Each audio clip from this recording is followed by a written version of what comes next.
J'ai appris hier. Il faut croire que je retarde. Ou peut-être n'est-ce qu'un faux bruit. L'un de ces sales ragots, comme ils sont colportes, entre évier et latrine, à l'heure de la mise au baquet des repas, une fois de plus ingurgité. J'ai appris hier l'une des pratiques officielles les plus sensationnelles des écoles publiques américaines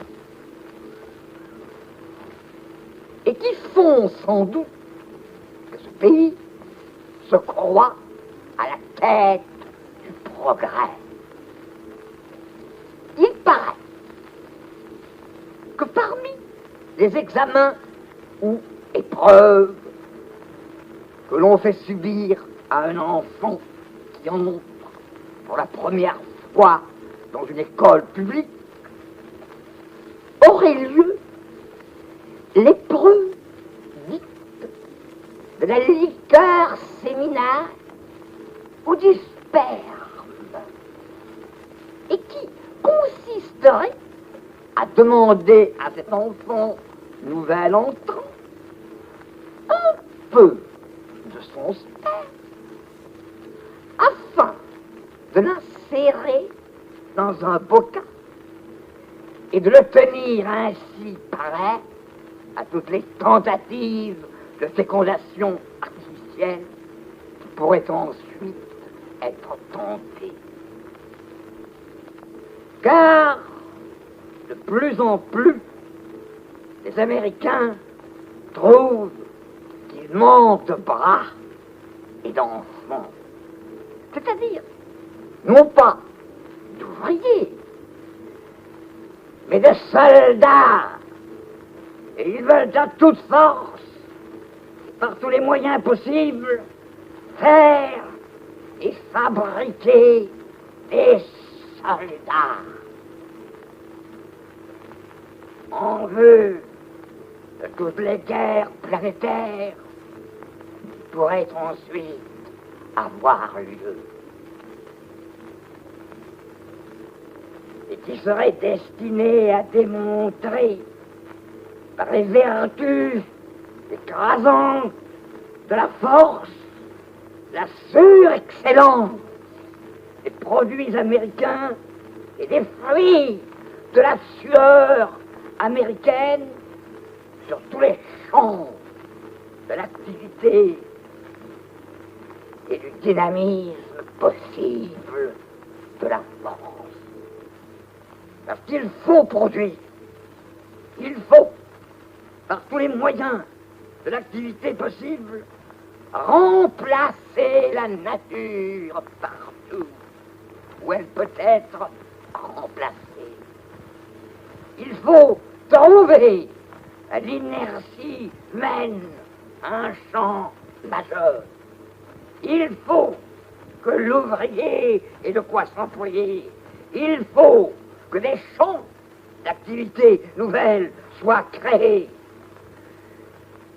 Et que ce soit le règne, enfin, de tous les faux produits fabriqués, de tous les ignobles ersatz synthétiques, où la belle nature vraie n'a que faire.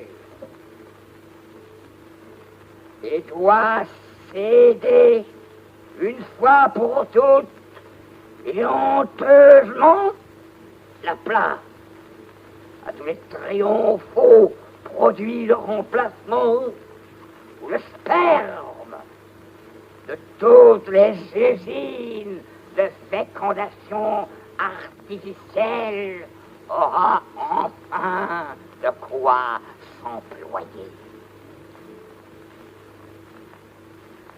Plus de fruits, plus d'arbres, plus de légumes, plus de plantes pharmaceutiques ou non, et par conséquent, plus d'aliments.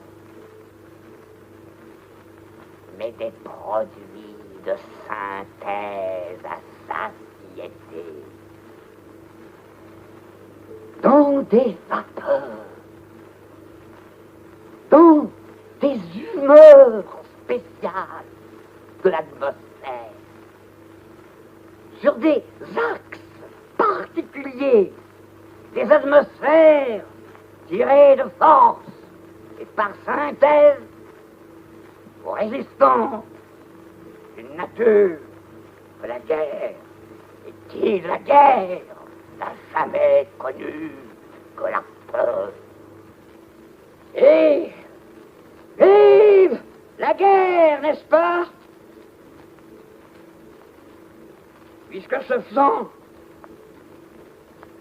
c'est la guerre que les Américains ont préparée et qu'ils préparent pied à pied pour défendre cet usinage insensé contre toutes les concurrences qui ne sauraient manquer de toutes parts de s'élever. Il faut des soldats, des armées, des avions, des cuirassés. De là ce stère auquel il paraîtrait que les gouvernements de l'Amérique auraient eu le culot de penser. Car nous avons plus d'un ennemi, mon fils. Nous, les capitalistes. Et parmi ces ennemis, la Russie de Staline, qui ne manque pas non plus de bras armés. Tout cela est très bien. Mais je ne savais pas.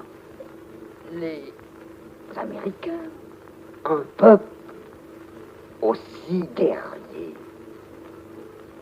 Pour se battre, il faut recevoir des coups. Et j'ai vu peut-être beaucoup d'Américains à la guerre. Mais ils avaient toujours devant eux la commensurable armée de tanks, d'avions, de cuirassés qui leur servaient de boucliers. J'ai vu beaucoup se battre les Américains et leurs machines. J'ai vu beaucoup se battre des machines. Mais je n'ai vu qu'à l'infini derrière les hommes qui les conduisaient. En face du peuple qui fait manger à ses chevaux, à ses bœufs et à ses ânes les dernières tonnes de morphine vraie qui peuvent encore lui rester pour la remplacer par des ersatz de fumée. J'aime mieux le peuple qui mange à même la terre d'où il est né, par des Tarahumara. Mangeons le peyote à même le sol, pendant qu'il naît, et qui tue le soleil pour installer le royaume de la nuit noire, et qui crève la courroie des espaces, afin que les espaces de l'espace ne puissent plus jamais se rencontrer ni se croiser. C'est ainsi que vous allez entendre la danse du Totogori.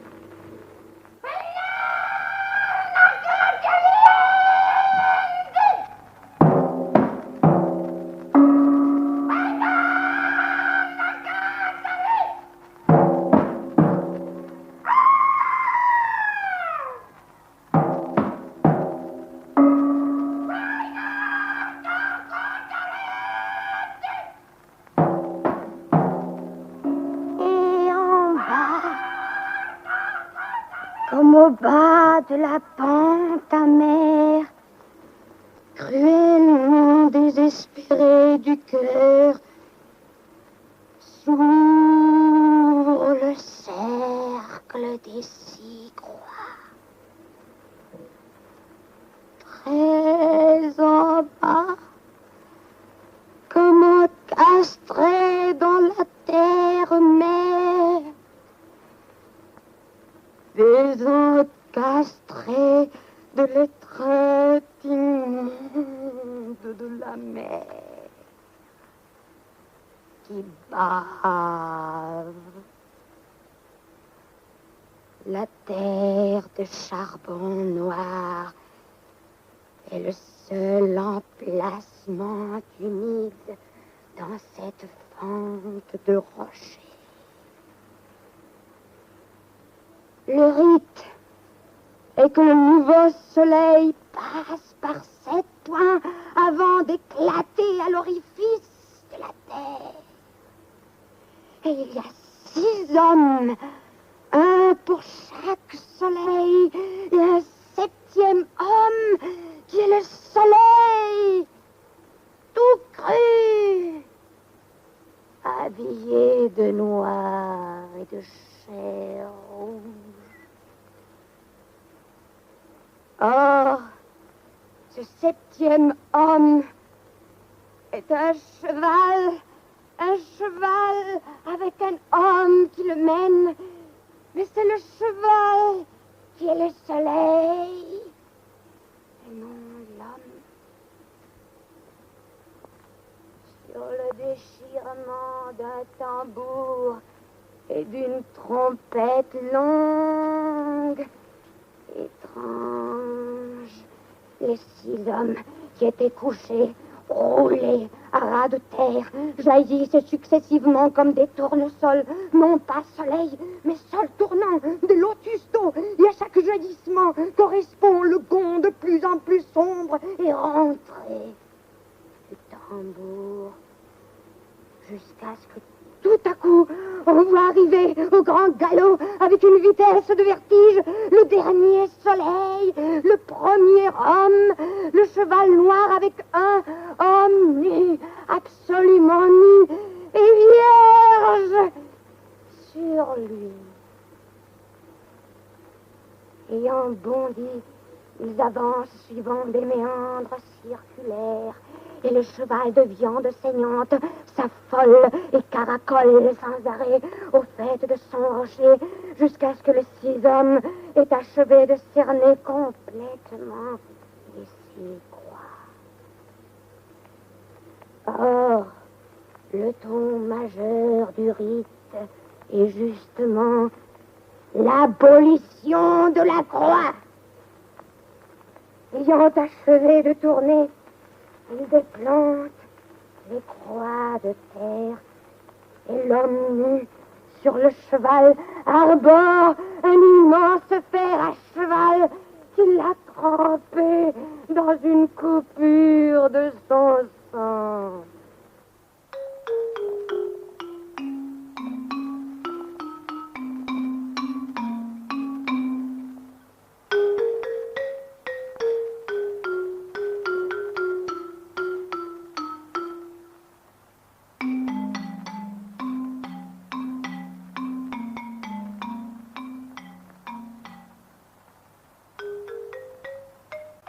Là où ça sent la merde, ça sent l'être. L'homme aurait très bien pu ne pas chier, ne pas ouvrir la poche anale, mais il a choisi de chier, comme il aurait choisi de vivre, au lieu de consentir à vivre mort. c'est que pour ne pas faire caca, il lui aurait fallu consentir à ne pas être. Mais il n'a pas pu se résoudre à perdre l'être, c'est-à-dire à mourir vivant. Il y a dans l'être quelque chose de particulièrement tentant pour l'homme. Et ce quelque chose est justement le caca. Pour exister, il suffit de se laisser aller à être. Mais pour vivre, il faut être quelqu'un. Pour être quelqu'un, il faut avoir un os. Ne pas avoir peur de montrer l'os et de perdre la viande en passant. L'homme a toujours mieux aimé la viande que la terre des eaux. C'est qu'il n'y avait que de la terre et du bois d'os, et il lui a fallu gagner sa viande. Il n'y avait que du fer et du feu, et pas de merde. Et l'homme a eu peur de perdre la merde, ou plutôt, il a désiré la merde, et pour cela, sacrifié le sang. Pour avoir de la merde, c'est-à-dire de la viande, là où il n'y avait que du sang et de la ferraille d'ossement, et où il n'y avait pas à gagner d'être, mais où il n'y avait qu'à perdre la vie. Ores modo, to dire, isa, totari, to parera coco.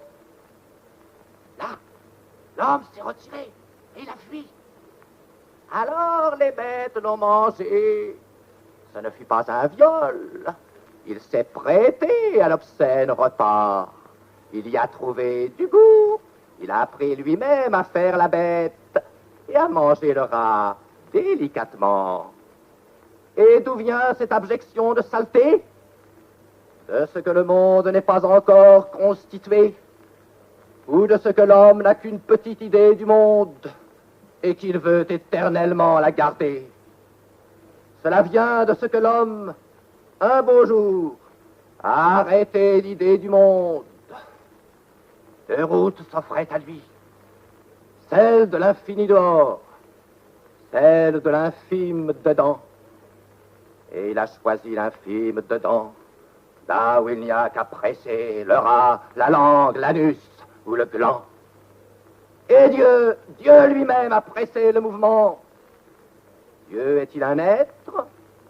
S'il en est un, c'est de la merde. S'il n'en est pas un, il n'est pas. Or, il n'est pas. Mais comme le vide qui avance avec toutes ses formes, dont la représentation la plus parfaite est la marche d'un groupe incalculable de morpions. Vous êtes fou, monsieur Artaud. Et la messe? Je renie le baptême et la messe. Il n'y a pas d'acte humain qui, sur le plan érotique interne, soit plus pernicieux que la descente du soi-disant Jésus-Christ sur les autels. On ne me croira pas, et je vois d'ici les haussements d'épaule du public.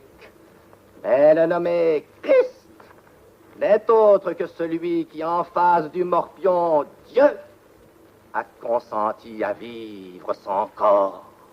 Alors qu'une armée d'hommes, descendus d'une croix où Dieu croyait l'avoir depuis longtemps cloué, s'est révoltée et bardée de fer, de sang, de feu et d'ossements, avance, invectivant l'invisible, afin d'y finir le jugement de Dieu.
people, let the girl be up. We set it off.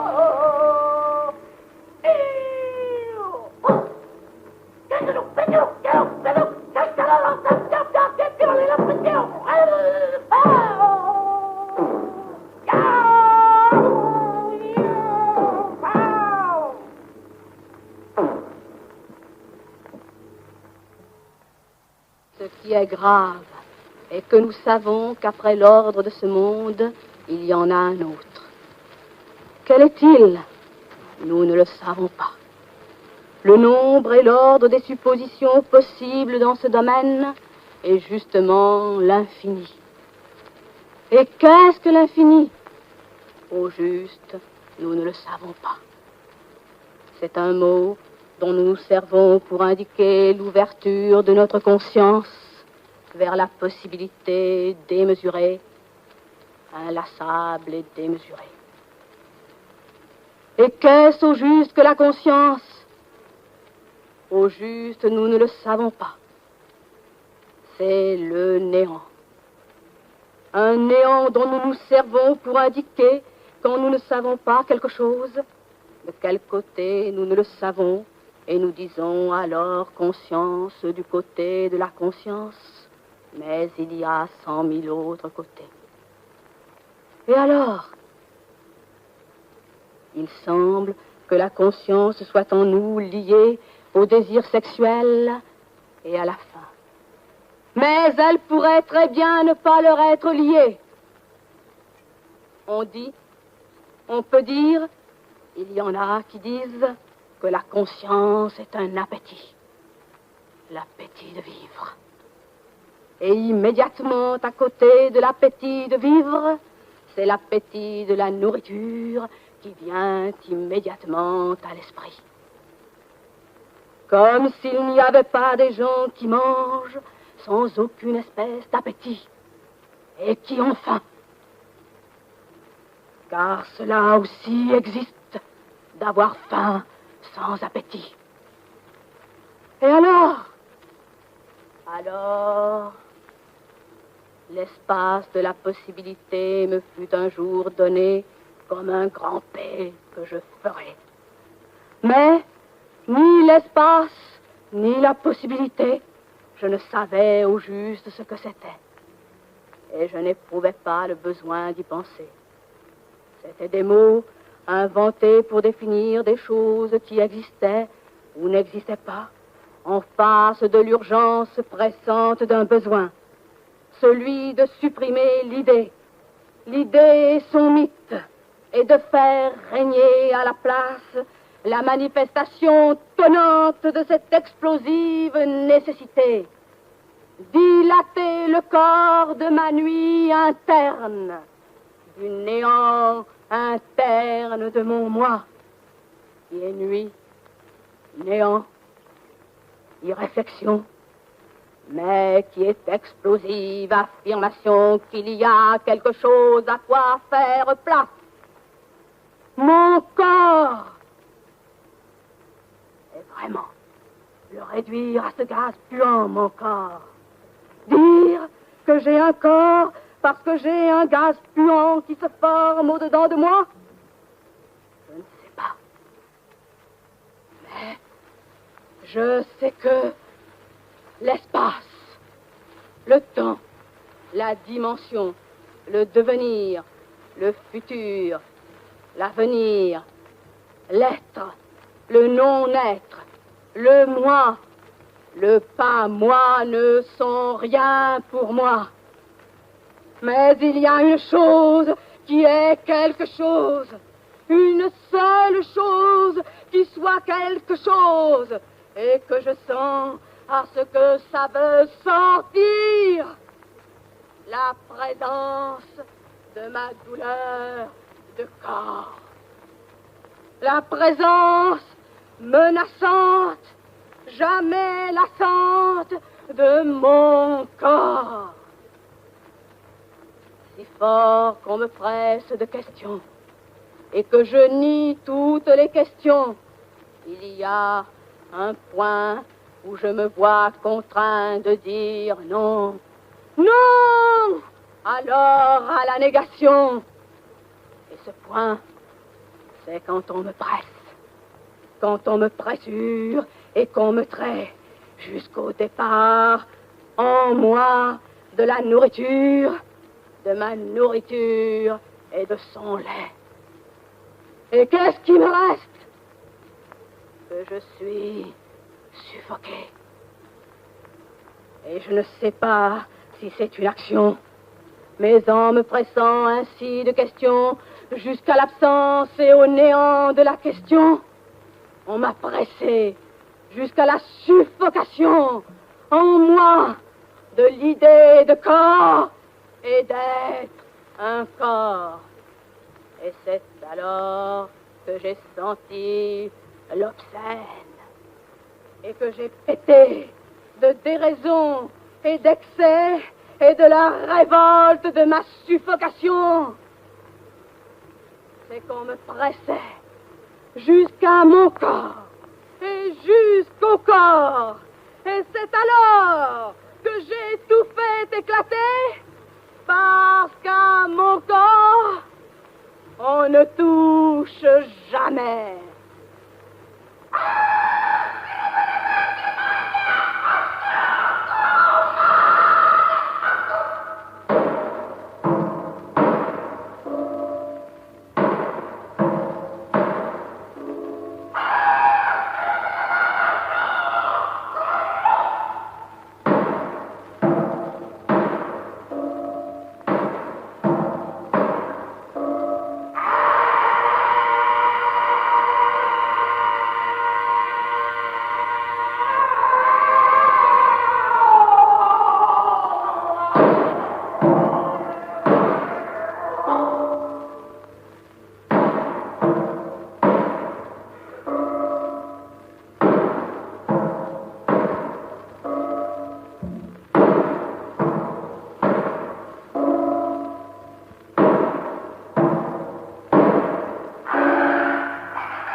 Et à quoi vous a servi, monsieur Artaud, cette radiodiffusion?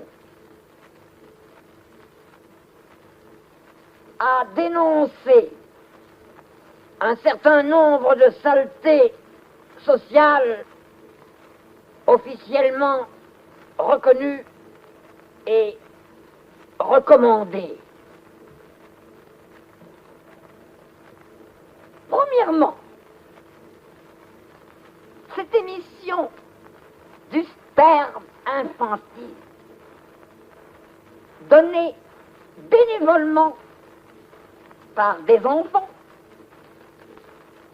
en vue d'une fécondation artificielle de fœtus encore à naître et qui verront le jour dans un siècle ou plus. Deuxièmement, à dénoncer chez ce même peuple américain qui occupe toute la surface de l'ancien continent indien une résurrection de l'impérialisme guerrier de l'antique Amérique qui fit que le peuple indien d'avant Colomb fut abjecté par toute la précédente humanité. Troisièmement, vous énoncez là, monsieur Artaud, des choses bien bizarre.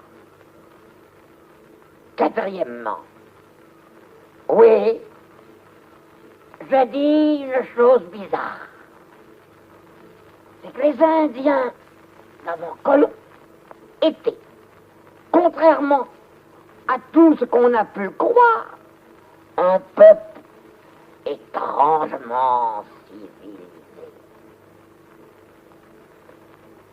Et qu'ils avaient justement connu une forme de civilisation basée sur le principe exclusif de la cruauté. Cinquièmement,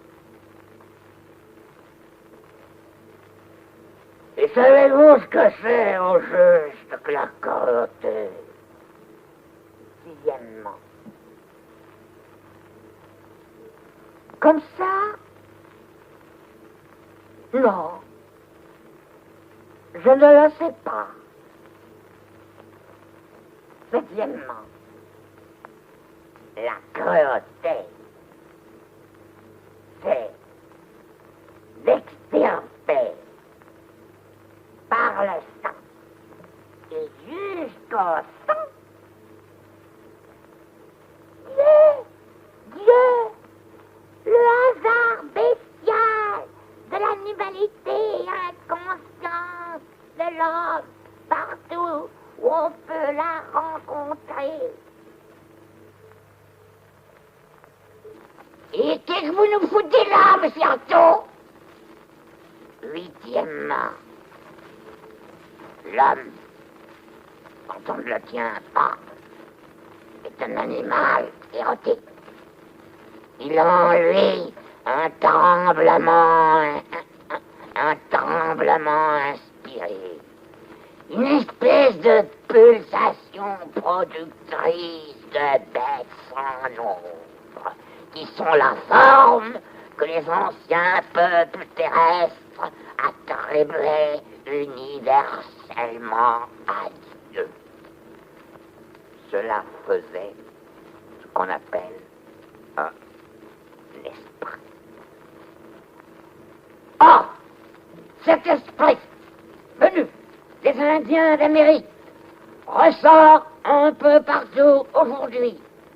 Les allures scientifiques qui ne font qu'en accuser l'emprise infectieuse, morbide, l'état accusé de vice, mais d'un vice qui pullule de maladies, de microbes et de maladies. Parce que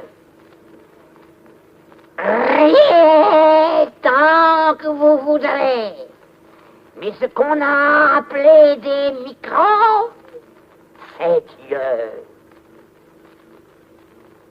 Et savez-vous avec quoi les Américains et les Russes font leurs atomes? Ils les font avec les microbes de Dieu.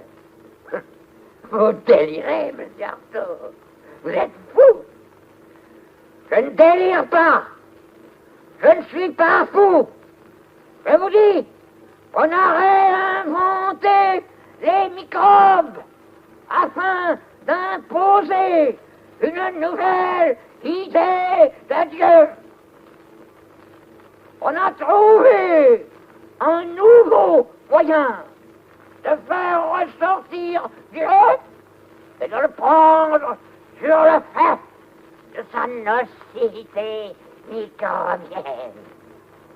Et de le clouer au cœur, là où les hommes l'aiment le mieux, sous la forme de la sexualité maladive, dans cette sinistre apparence de cruauté morbide qu'il revêt aux heures où il lui plaît de tétaniser et d'affoler comme présentement l'humanité.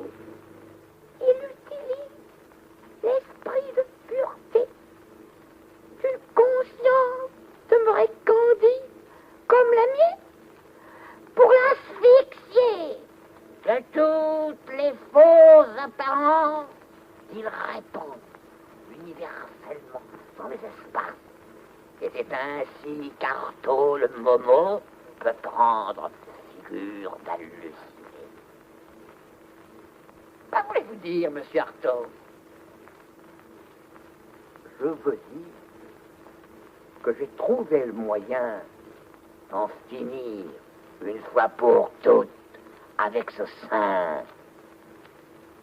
Et que si personne ne croit plus en Dieu, tout le monde croit de plus en plus dans l'homme.